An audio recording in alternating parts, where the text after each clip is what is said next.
Bapak Mama, saudara-saudari yang terkasih dalam Tuhan, Shalom.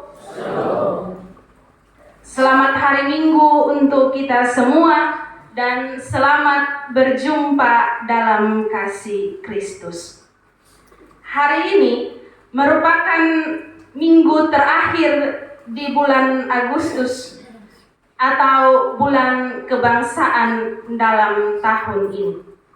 Karena itu, hari ini kita akan bersama-sama merenungkan firman Tuhan dengan tema mewujudkan keadilan bagi kaum yang lemah. Nah, Bapak Mama, saudara-saudari sekalian, apa itu keadilan? Keadilan berasal dari kata dasar adil.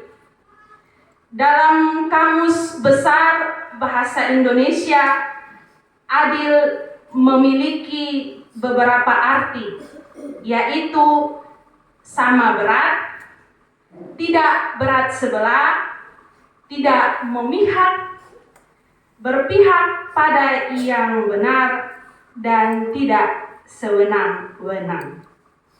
Jadi, keadilan adalah suatu sifat atau perbuatan yang adil yang dilakukan oleh manusia. Untuk mewujudkan keadilan, banyak instansi dan profesi dibentuk. Misalnya, ada para hakim, pengacara, dan aparat hukum. Mereka mengambil sumpah untuk menjalankan keadilan dan menjunjung tinggi kuasa hukum. Namun, tidak semua yang disumpah dapat menjalankan keadilan dengan penuh tanggung jawab.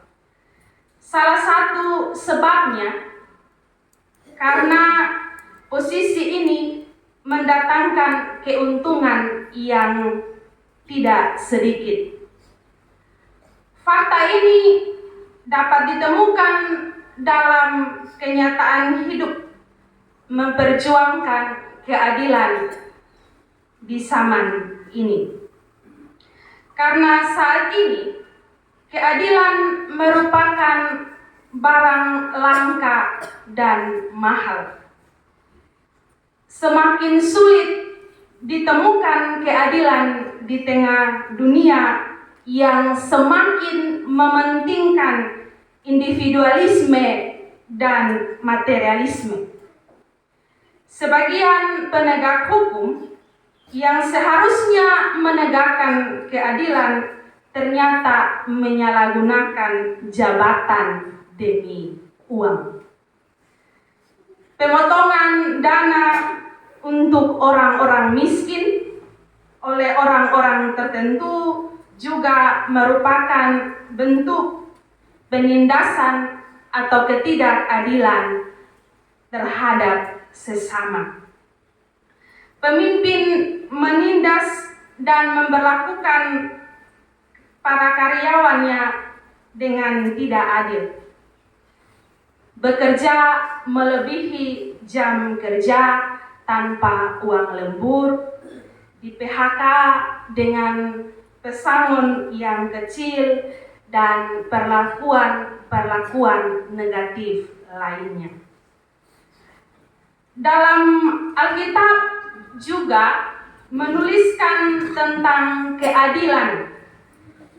Dan Alkitab bersaksi bahwa Allah selalu menyatakan diri sebagai Allah yang adil, yang berada di pihak yang benar, Allah yang berada di pihak yang selalu ditindas dan hak-haknya dirampas.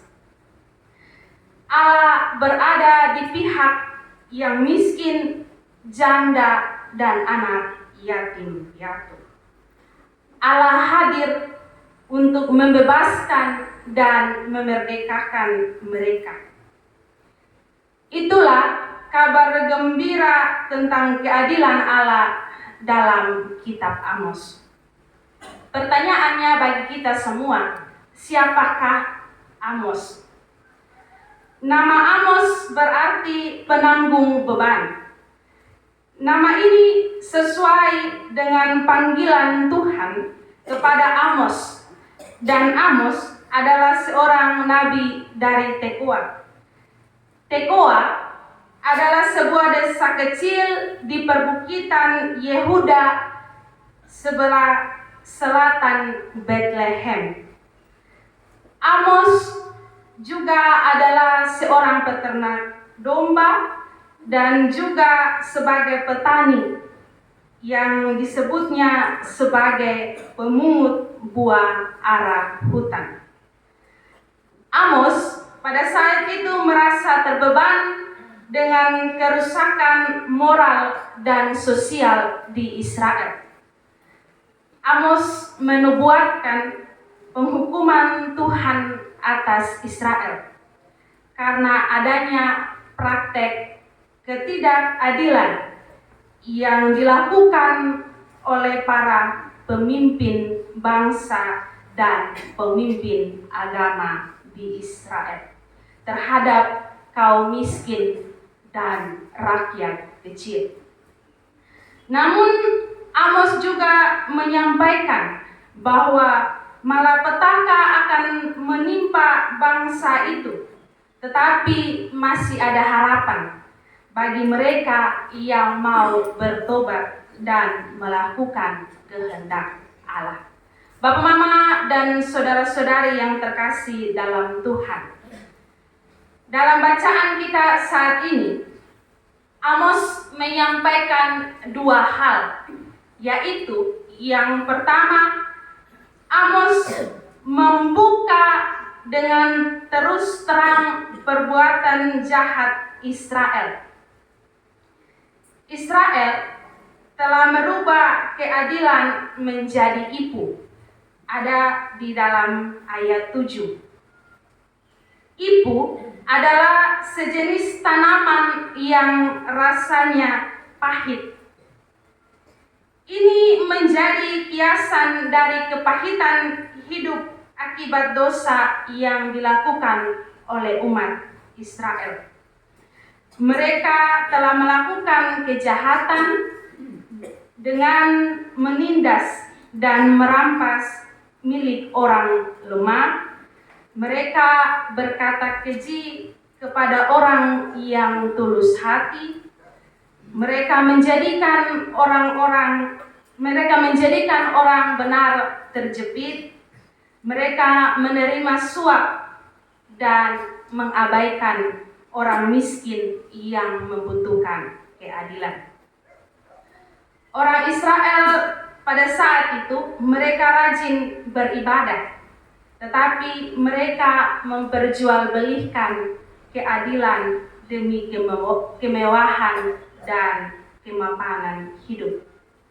Oleh sebab itu, Amos menegaskan bahwa Israel tidak akan sejahtera dan damai tinggal di rumah-rumah mewah mereka dan kebun anggur yang mereka peroleh karena memperjualkan keadilan.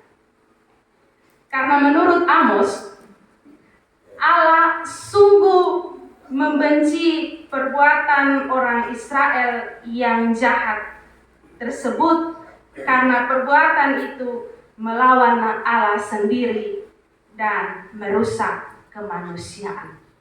Kemudian yang kedua, Amos memberitahukan secara tegas perbuatan Allah atas Israel.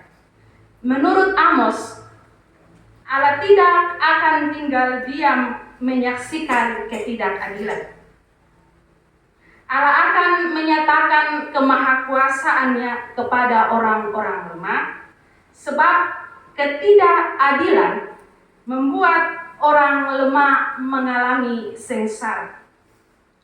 Allah berpihak kepada orang yang terpinggirkan dan yang menjadi korban ketidakadilan. Allah menantang ketidakadilan karena jalan Allah adalah jalan keadilan dan kebenaran. Sebab barang siapa mengenal Allah dan hidup di dalamnya, ia harus melakukan kebenaran dan keadilan. Iman kepada Allah harus tampak dalam kehidupan sehari-hari, terutama dalam perilaku hidup kepada sesama. Amos menyerukan agar para pemimpin dan penegak hukum yang berbuat sewenang-wenangnya bertobat dan berpihak pada orang kecil dan lemah. Allah menghendaki keadilan diwujudkan karena tanpa keadilan kaum lemah dan kecil akan terus menderita. Sebab itu Amos mengkritik dengan keras praktek pemerasan dan penyuapan yang dilakukan oleh para penguasa. Bagi Amos, penindasan dan yang sejenisnya adalah tindakan melawan Allah. Para penindas harus terus didoakan agar mereka sadar dan meninggalkan pekerjaan itu. Bapak, Mama, dan saudara-saudari yang terkasih di dalam Tuhan, firman ini mengingatkan kita bahwa saat ini negara kita Indonesia sudah merdeka. Bahkan kita baru saja merayakan ulang tahun yang ke-79 dan dalam sila yang kelima dengan jelas mengatakan keadilan sosial bagi seluruh rakyat Indonesia. Tetapi sampai sekarang masih banyak orang yang belum merasakan keadilan. Para pejabat atau penguasa lebih banyak menindas kaum yang lemah. Masih terjadi korupsi di mana-mana. Dan seringkali ungkapan yang mengatakan hukum di negara kita ini tajam ke bawah tetapi tumpul ke atas masih sering menjadi kenyataan. Maksud dari istilah ini menunjukkan sebuah realita bahwa hukum di Indonesia lebih tajam menghukum masyarakat kelas bawah daripada pejabat tinggi. Para hakim harus diberikan uang terlebih dahulu sebelum mengambil keputusan. Maka yang sangat diuntungkan adalah para orang kaya. Mereka dengan mudah membayar para hakim agar dapat membenarkan perilaku jahat mereka. Bukan hanya ketidakadilan terjadi dalam pemerintahan saja, tetapi dalam rumah tangga juga seringkali terjadi ketidakadilan. Misalnya, ada orang tua yang lebih menyayangi anak yang pertama dibandingkan anak yang kedua, ketiga, dan seterusnya. Dengan kata lain, ada tindakan pilih kasih dalam keluarga tersebut. Atau misalkan, karena dia perempuan atau karena dia seorang istri, maka dia tidak bisa menyampaikan pendapat. Ia tidak mendapatkan kebebasan. ia tugasnya hanya di dapur dan mengurus anak dan lain sebagainya. Ataunya biasa perempuan seringkali tidak mendapatkan kesempatan untuk sekolah sampai pada perguruan tinggi sesuai dengan apa yang dicita-citakan. Karena seringkali kita masih memegang satu ungkapan yang berkata begini, perempuan sekolah juga buat apa kalau ujung-ujung dia hanya di dapur. Namun kadang juga ada suami yang tidak bisa menyampaikan pendapatnya, apalagi jika pendapatan keuangan dari si suami ini lebih di bawah dari istrinya. Seringkali ia dipandang rendah, bahkan haknya sebagai kepala keluarga tidak diberlakukan. Padahal yang kita tahu, laki-laki dan perempuan itu setara, sama-sama berhak untuk mendapatkan keadilan. Bapak, Mama, saudara-saudari yang terkasih dalam Tuhan, dalam gereja kita juga seringkali masih ada ketidakadilan. Kita juga seringkali masih memberlakukan ketidakadilan. Misalnya, anak-anak sekolah minggu masih dinomor sekiankan. Gereja belum menjadi ramah anak dan lain sebagainya. Contohnya, kalau ada kegiatan dan saat ramah tamah, ketika anak-anak ingin bagi makan, seringkali orang dewasa atau orang tua selalu bilang bahwa tunggu yang ini duluan dulu. Tunggu orang tua duluan baru anak-anak makan. Memang betul itu kita menghargai orang tua. Tetapi giliran anak-anak datang di meja makan, makanan sudah tinggal sedikit. Padahal yang kita tahu, anak-anak masih dalam masa pertumbuhan. Dan anak-anak itu masih bertumbuh ke atas. Sedangkan kalau kita orang dewasa, cenderung lebih bertumbuh ke samping daripada ke atas. Tetapi Bapak, Mama, saudara-saudari sekalian, ini tidak terjadi di tempat ini, tidak terjadi di gereja ini terjadi di tempat lain. Idealnya, seluruh lapisan masyarakat harus senantiasa mendapatkan dan memperjuangkan keadilan di berbagai aspek kehidupan. Karena menegakkan keadilan merupakan sebuah pekerjaan mulia di tengah-tengah dunia ini.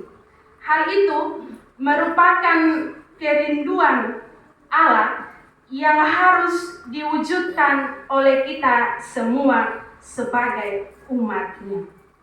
Kita harus sadar bahwa di tengah-tengah bangsa dan negara kita, upaya menegakkan keadilan merupakan tanggung jawab semua lapisan masyarakat, termasuk kita orang-orang percaya. Sebagai warga jemaat, kita terpanggil untuk berada di garda depan menjadi pejuang-pejuang keadilan. Karena itu, mari kita mulai dari keluarga kita sendiri, bersikap adil kepada sesama yang ada di lingkungan sekitar kita. Jangan ada lagi diskriminasi, tetapi biarlah keadilan yang menjadi warna kehidupan kita setiap hari. Tuhan memberkati kita dengan firman-Nya. Amin.